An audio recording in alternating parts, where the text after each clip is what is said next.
Hi hello ನಮಸ್ತೆ. Welcome back to my channel Jeevitha Puneeth Hassan blogs.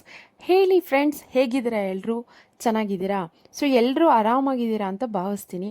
ಇನ್ನು ಈ ವಿಡಿಯೋದಲ್ಲಿ ನಾನು ನವರಾತ್ರಿಯಲ್ಲಿ ಕಡೆ 3 ದಿನ ಅಂದರೆ 7ನೇ ದಿನ, 8ನೇ ದಿನ ಮತ್ತು 9ನೇ ದಿನ ಪೂಜೆನ ಹೇಗೆ ಮಾಡಿದೆ ಏನು ಅಂತ, ನೈವೇದ್ಯಕ್ಕೆ ಏನು ಮಾಡಿದ್ದೆ, ಯಾವ ಕಲರ್ ಸ್ಯಾರಿನ ಹಾಕ್ಕೊಂಡಿದ್ದೆ ಮತ್ತು ಪೂಜೆಗೆ ಯಾವ ಕಲರ್ ಬಣ್ಣದ ಹೂವನ್ನು ಕೂಡ ಬಳಸಿದ್ದೆ ಅಂತಲೂ ನಿಮಗೆ ಅಪ್ಡೇಟ್ಸ್ ಕೊಡಬೇಕಲ್ವಾ. ಸೊ ಕಡೆ 3 ದಿನದ ಪೂಜೆದು ಈ ವಿಡಿಯೋ ಆಗಿರುತ್ತೆ. ಇದೇ ಒಂದೇ ವಿಡಿಯೋದಲ್ಲಿ ಈ 3 ದಿನದ್ದು ಹೇಳಿಬಿಡೋಣ. ಏನು ಸಪ್ರೇಟ್ ವಿಡಿಯೋ ಮಾಡೋದಕ್ಕೆ, ಸೇಮ್ ಕಂಟೆಂಟ್ನೇ ಏನು ಬೇರೆ ಬೇರೆ ವಿಡಿಯೋ ಮಾಡೋದು ಅಂತ ವಿಡಿಯೋ ಮಾಡ್ತಾಯಿದ್ದೀನಿ ನೋಡಿ. ಈ 7ನೇ ದಿನ ನಾನು ಬಣ್ಣ ಕೇಸರಿ ಆಗಿತ್ತು. ದೇವಿ ಅಲಂಕಾರ ಕಾಳರಾತ್ರಿ ಮಹಾಕಾಳಿ ಅಲಂಕಾರ ಆಗಿತ್ತು. ಹಾಗಾಗಿ ಕೇಸರಿ ಕಲರ್ ನೈವೇದ್ಯಕ್ಕೋಸ್ಕರ ನಾನು ಕ್ಯಾರೆಟ್ ಹಲ್ವಾ ಮಾಡಿದ್ದೆ. ಸೊ ಇದ್ರದ್ದು ಕಂಪ್ಲೀಟ್ ವಿಡಿಯೋ ನಿಮಗೆ ನಾನು ಒಂದು ವಿಡಿಯೋ ಮಾಡಿ ಹಾಕಿದ್ದೀನಿ. ಸೊ ನೀವು ಇನ್ ಡೀಟೇಲಾಗಿ ನೋಡಬೇಕು ಅಂದರೆ ದಯವಿಟ್ಟು ಆ ವಿಡಿಯೋನ ಹೋಗಿ ಚೆಕ್ ಮಾಡಿ. ಡಿಲೀಷಿಯಸ್ ಆಗಿತ್ತು ಕ್ಯಾರೆಟ್ ಹಲ್ವಾ. ಹಾಗಾಗಿ ಇಲ್ಲಿ ಕೂಡ ಒಂದು ಕ್ಲಿಪ್ಪಿಂಗ್ಸ್ ಹಾಕಿದ್ದೀನಿ. ಸೊ 7ನೇ ದಿನ ನಾನು ನೈವೇದ್ಯಕ್ಕೆ ಕೇಸರಿ ಬಣ್ಣ ಇರೋದ್ರಿಂದ ಕ್ಯಾರೆಟ್ ಹಲ್ವಾ ಮಾಡ್ಕೊಂಡಿದ್ದೆ. ಅದ್ರ ಜೊತೆಗೆ ಕನಕಾಂಬ್ರ ಹೂ ತರಿಸ್ಕೊಂಡಿದ್ದೆ. ಕೇಸರಿ ಕಲರ್ ಹೂವನ್ನೇ ಹಾಕಿ ಅಲಂಕಾರ ಮಾಡಿ ಮನೇಲಿ ನಾನು ಕೇಸರಿ ಕಲರ್ ಆರೆಂಜ್ ಕಲರ್ ಸ್ಯಾರಿನ ವೇರ್ ಮಾಡಿಕೊಂಡು ದೇವಸ್ಥಾನಕ್ಕೆ ಹೋಗಿ ನಿಂಬೆಹಣ್ಣು ಆರತಿ ಮಾಡಿ ಬಂದೆ. 7ನೇ ದಿನದ ನಿಂಬೆಹಣ್ಣು ಆರತಿನ ಮಹಾಕಾಳಿ ದೇವರಿಗೆ ಮಾಡಿದ್ದು. ಇದು ದುರ್ಗೆಯ ಮಹಾ ಒಂಥರ ತುಂಬ ರೌದ್ರವಾದ ಅವತಾರ ಇದು. ಆ್ಯಕ್ಚುಲಿ ತುಂಬ ಚೆನ್ನಾಗಿ ಮಾಡಿದರು ಅಲಂಕಾರ. ನೋಡಬೇಕು. ಈ ವಿಡಿಯೋದಲ್ಲಿ ನಿಮಗೆ ಅದು ಮುಂದೆ ಸಿಗತ್ತೆ. Keep watching.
ಫ್ರೆಂಡ್ಸ್, ಮನೇಲಿ ಮಹಾಕಾಳಿ ಪೂಜೆನ ಮಾಡಿದ್ರೆ ನಮಗೆ ಅರ್ಚಕರು ದೇವಸ್ಥಾನದಲ್ಲಿ ಕೇಳಿದ್ರು, ಏನು ನೈವೇದ್ಯ ಮಾಡಿದ್ರಿ ಅಮ್ಮ ಇವತ್ತು ಅಂತ.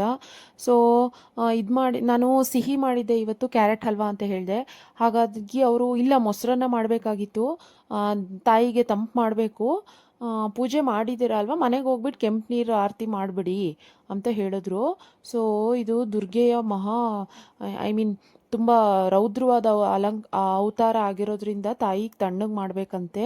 ಹಾಗಾಗಿ ಮನೆಗೆ ಬಂದು ಕೆಂಪು ನೀರಲ್ಲಿ ಆರತಿ ಮಾಡಿ ಕಳ್ಸೋಕ್ಕೆ ಪೂಜೆ ಮುಗಿಸ್ದೆ.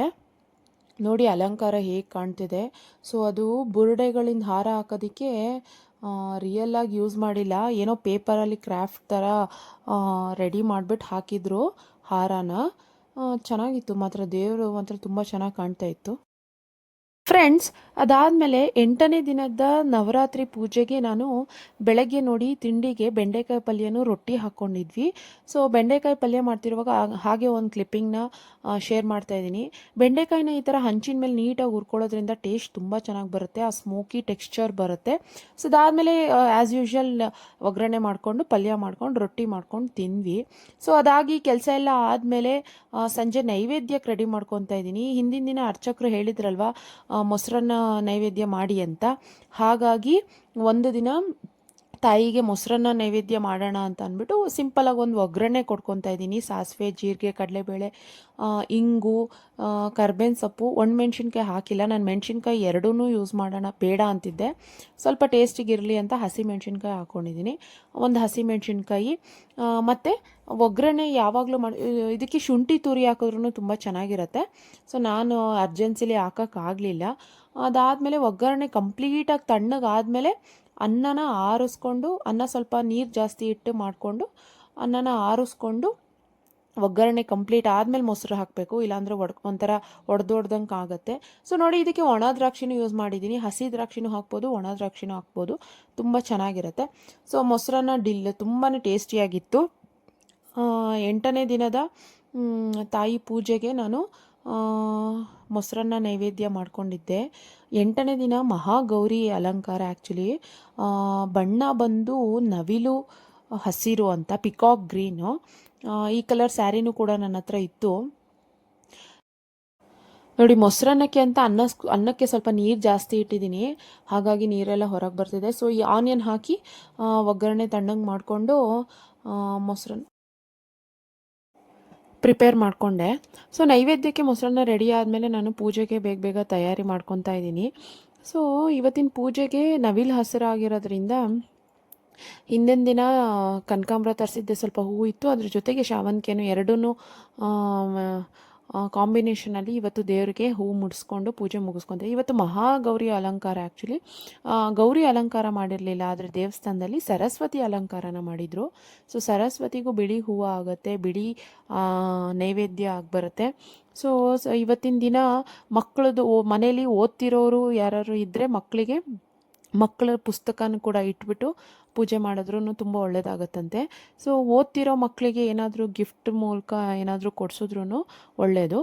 ಸೊ ಸರಸ್ವತಿ ಪೂಜೆ ಅಲಂಕಾರ ಆಗಿರೋದ್ರಿಂದ ದೇವಸ್ಥಾನದಲ್ಲಿ ಇವತ್ತು ನವಿಲ್ ಮೇಲೆ ಕೂರಿಸಿರೋದು, ತಾಯಿನ ನವಿಲ್ ಮೇಲೆ ಕೂರಿಸಿರೋ ಅಲಂಕಾರ ಮಾಡಿದರು. ನೋಡಿ, ಇದರಲ್ಲಿ ಸಿಗುತ್ತೆ ನೋಡಿ ಫ್ರೆಂಡ್ಸ್. ಯಾವಾಗಲೂ ಮರಿಬೇಡಿ, ಪೂಜೆಗೆಲ್ಲ ತಯಾರಿ ಮಾಡ್ಕೊಂಡು ದೀಪ ಹಚ್ಚೋ ಟೈಮಲ್ಲಿ ಅರಿಶಿನ ಕುಂಕುಮನ ಹಚ್ಕೊಂಡು, ಖಾಲಿ ಹಣೆಯಲ್ಲಿ ಯಾವತ್ತೂ ದೀಪ ಹಚ್ಚಬೇಡಿ. ಸೊ ಅರಿಶಿನ ಕುಂಕುಮನ ಫಸ್ಟ್ ಹಚ್ಕೊಂಡು ಆಮೇಲೆ ಪೂಜೆ ಶುರು ಮಾಡ್ತೀನಿ ನಾನು. ಸೊ ಅದೊಂದು ರೂಢಿ ನನಗೆ. ಅದಾದಮೇಲೆ ಮನೇಲಿ ಪೂಜೆ ಮುಗಿಸ್ಕೊಂಡು ಟೆಂಪಲ್ಗೆ ಹೋಗಿ 8ನೇ ದಿನದ ನಿಂಬೆಹಣ್ಣು ಆರತಿನ ಹಚ್ಚೋದಕ್ಕೆ ದೇವಸ್ಥಾನಕ್ಕೆ ಹೊರಟ್ವಿ.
ನೋಡಿ ಫ್ರೆಂಡ್ಸ್, ಇವತ್ತಿನ ಅಲಂಕಾರ ನವಿಲ್ ಮೇಲೆ ಕೂತಿರೋದು ತಾಯಿ.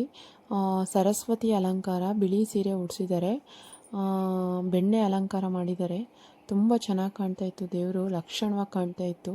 ವೀಣೆ ನುಡಿಸ್ತಿರೋ ಥರ ದೇವ್ರನ್ನ ಕೂರಿಸಿದ್ದಾರೆ. ಕಂಪ್ಲೀಟಾಗಿ ಒಂದು ವೀಡಿಯೋನ ಕ್ಯಾಪ್ಚರ್ ಮಾಡಿ ನಿಮಗೆ ಹಾಕಿದ್ದೀನಿ. ಇದು ಹಾಸನದ ದುರ್ಗಮ್ಮನ ದೇವಸ್ಥಾನದಲ್ಲಿ ನವರಾತ್ರಿನ 9 ದಿನ 9 ಅಲಂಕಾರಗಳನ್ನ ಮಾಡಿದರು. ನಿಜವಾಗ್ಲೂ ಆ ಅಲಂಕಾರಗಳನ್ನ ನೀವು ನೋಡಬೇಕು ಒಂದೇ ಸಲ ಒಂದೇ ವಿಡಿಯೋದಲ್ಲಿ. ಅಂದರೆ ನನ್ನ ರೀಲ್ಸ್ ಸೆಕ್ಷನಲ್ಲಿ ಹೋಗಿ ನೀವು ಚೆಕ್ ಮಾಡಿ ನೋಡಿ, ಎಲ್ಲ 9 ಅಲಂಕಾರನೂ ಒಂದೇ ಸಲ ಹಾಕಿದ್ದೀನಿ. ಸೊ ತೀರ್ಥ ಪ್ರಸಾದ ತೊಗೊಂಡು ಮುಂದೆ ಹೊರಟ್ವಿ. ಸೊ ಅಲ್ಲೇ ಇದ್ದಿದ್ದು ಒಬ್ಬರಿಗೆ ಇಬ್ಬರಿಗೆ ಅರಿಶಿನ ಕುಂಕುಮನ ಕೊಟ್ಟು ಇವತ್ತಿನ ದಿನದ ಪೂಜೆನ ಮುಗಿಸ್ದೆ.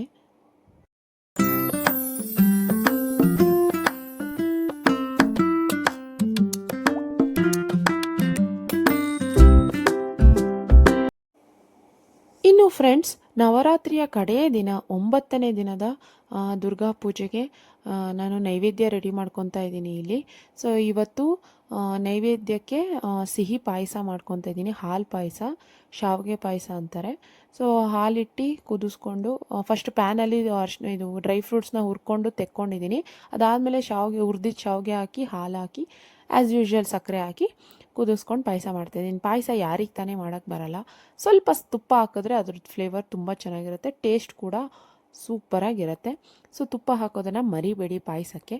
ಸೊ ಅದಾದಮೇಲೆ ಏಲಕ್ಕಿ ಪೌಡರ್ ಕೂಡ ಇಂಪಾರ್ಟೆಂಟ್ ಪಾಯಸಕ್ಕೆ. ಅದಾದಮೇಲೆ ಇವತ್ತಿನ ಬಣ್ಣ ಬಂದು ಪಿಂಕ್ ಕಲರ್.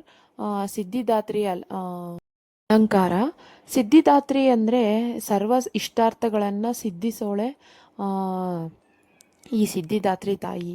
ಸೊ 9ನೇ ದಿನ ಸಿದ್ಧಿದಾತ್ರಿ ತಾಯಿಗೆ, ದುರ್ಗಾ ಪರಮೇಶ್ವರಿಗೆ ನಾವು ಪಿಂಕ್ ಕಲರ್ ಅಂದರೆ ಗುಲಾಬಿ ಬಣ್ಣದ ಹೂವನ್ನ ಅರ್ಪಿಸಿ ಗುಲಾಬಿ ಬಣ್ಣದ ಸೀರೆ ಉಟ್ಕೊಂಡು ಪೂಜೆ ಮಾಡಿ, ಸೊ ನಮ್ಮ ಇಷ್ಟಾರ್ಥ ನಾವು ಏನು ಬೇಡ್ಕೊಂಡಿದ್ವಿ ಅದು ನೆರವೇರಲಿ ಅಂತ ಬೇಡ್ಕೊಂಡು 9ನೇ ದಿನದ ಮನೇಲಿ ಪೂಜೆ ಮುಗಿಸ್ಕೊತಾ ಇದ್ದೀನಿ ಸಿಹಿ ನೈವೇದ್ಯ ಮಾಡಿ. ಸೊ ಇವತ್ತು ಕಡೇ ದಿನ ಆಗಿರೋದ್ರಿಂದ ಇನ್ನೊಂದು ನವರಾತ್ರಿಲಿ ಕನ್ಯಾ ಪೂಜೆ ಮಾಡಬೇಕಂತೆ, ತುಂಬ ಒಳ್ಳೆಯದಂತೆ. ಸೊ ಮನೆ ಕನ್ಯೆ ಅಥವಾ ನಮ್ಮ ಪರಿಚಯಸ್ಥರು ಯಾರೇ ಕನ್ಯೆಯರೇ ಪೂಜೆ ಮಾಡಿದ್ರೆ ತುಂಬ ಒಳ್ಳೆಯದು, ಅವರೇ ದುರ್ಗೆಯರಂತೆ. ಅದನ್ನು ಅಂದ್ಕೊಂಡಿದ್ದೆ ನಾನು. ಸೊ ಆ್ಯಸ್ ಯೂಶ್ವಲ್ ದೇವಸ್ಥಾನಕ್ಕೆ ಹೋದೆ, ನಿಂಬೆಹಣ್ಣು ಆರತಿ ಕೂಡ ಮಾಡಿದೆ, ದೇವರ ಅಲಂಕಾರ ಕೂಡ ಕಣ್ ತುಂಬಿಕೊಂಡೆ. ಅದಾದಮೇಲೆ ಅರ್ಶಿನ ಕುಂಕುಮ ಕೊಡೋಣ ಅಂತ ನೋಡ್ತಿದ್ರೆ ನಮ್ಮ ದುರ್ಗೆ ಮಾತೆಯರು, ಕನ್ಯೆ ಮಾತೆಯರು ಅಲ್ಲೇ ನಿಂತಿದ್ರು. ಸೊ ಅವರಿಗೆ ಇವತ್ತು ಅರ್ಶಿನ ಕುಂಕುಮ ಕೊಟ್ಟು 9ನೇ ದಿನದ ಪೂಜೆ ಮುಗಿಸ್ಕೊಂಡು, ಅದ್ರ ಜೊತೆಗೆ ನೋಡಿ ನಾನು ಎಕ್ಸ್ಪೆಕ್ಟೇ ಮಾಡಿರಲಿಲ್ಲ, ಅದ್ರ ಜೊತೆ ಕನ್ಯೆ ಪೂಜೆ ಕೂಡ ಆದಂಗಾಯಿತು. ತುಂಬಾ ಖುಷಿ ಆಯಿತು ಮನಸ್ಸಿಗೆ. 9ನೇ ದಿನದ ನವರಾತ್ರಿಯ ಪೂಜೆ ನೋಡಿ. ಇವತ್ತು ಮಹಾಗೌರಿ ಅಲಂಕಾರ ಮಾಡಿದ್ದಾರೆ, ಸಿದ್ಧಿದಾತ್ರಿ ಅಲಂಕಾರ ತುಂಬ ಚೆನ್ನಾಗಿ ಕಾಣ್ತಿತ್ತು ದೇವರು. ಆ ಅಲಂಕಾರದ್ದು ಫೋಟೋ ಕೂಡ ನಾನು ಲಾಸ್ಟಲ್ಲಿ ಹಾಕ್ತೀನಿ ನೋಡಿ. 9 ದಿನ ನವರಾತ್ರಿ ಪೂಜೆ ಮಾಡಿ ಮನಸ್ಸಿಗೆ ನಿಜವಾಗ್ಲೂ ಸಂತೋಷ ಇದೆ, ನೆಮ್ಮದಿ ಇದೆ. ಸೊ ಇದಾದಮೇಲೆ ನಾನು 9 ದಿನನೂ ಆದಮೇಲೆ ವಿಜಯದಶಮಿ ದಿನ ಬನ್ನಿ ತಂದು ಕಳ್ಸಕ್ಕೆ ಹಾಕಿ ಪೂಜೆ ಮಾಡಿ ಮಾರನೇ ದಿನ ಕಳಸನ ತೆಗೆದು ಸೊ ಈ ಪೂಜೆದು ಈ ವ್ರತನ ಮುಗಿಸ್ತೀನಿ. ಸೊ ಅಲ್ಲಿವರೆಗೂ ಈ ವ್ರತ ಕಂಟಿನ್ಯೂ ಆಗಿರುತ್ತೆ. ಸೊ ಬನ್ನಿ ತಂದು ಈ ಪೂಜೆನ ಮುಗಿಸಿದ್ರೆ ಅಲ್ಲಿಗೆ ನವರಾತ್ರಿ ಹಬ್ಬದ ವ್ರತ ಕಂಪ್ಲೀಟೆಡ್. ಸೊ ಈ ವರ್ಷದ ನವರಾತ್ರಿನ ನನ್ನ ಮಗಳ ಜೊತೆ ನಾನು ಸೆಲೆಬ್ರೇಟ್ ಮಾಡಿದ್ದು ಮನಸ್ಸಿಗೆ ತುಂಬ ಖುಷಿ ಇದೆ. ನಿಮಗೂ ಈ ವಿಡಿಯೋ ಇಷ್ಟ ಆಗಿದರೆ ದಯವಿಟ್ಟು ಲೈಕ್ ಮಾಡಿ, ಶೇರ್ ಮಾಡಿ, ಕಮೆಂಟ್ ಮಾಡಿ. ಇನ್ನು ಯಾರೆಲ್ಲ ನನ್ನ ಚಾನಲ್ಗೆ ಸಬ್ಸ್ಕ್ರೈಬ್ ಮಾಡ್ಕೊಂಡಿಲ್ಲ ಸಬ್ಸ್ಕ್ರೈಬ್ ಮಾಡ್ಕೊಳ್ಳಿ. ಇದೇ ಥರ ಅಪ್ಡೇಟ್ಸ್ನ ಕೊಡ್ತಾ ಇರ್ತೀನಿ. ನನ್ನ ನೆಕ್ಸ್ಟ್ ವಿಡಿಯೋಗೋಸ್ಕರನೂ ಕಾಯ್ತಾ ಇರಿ. So thank you so much. ಇದಾಗಿತ್ತು ನನ್ನ ನವರಾತ್ರಿಯ ಕಡೆಯ 3 ದಿನದ ಪೂಜೆ vlogs. Thank you so much. Thank you for watching.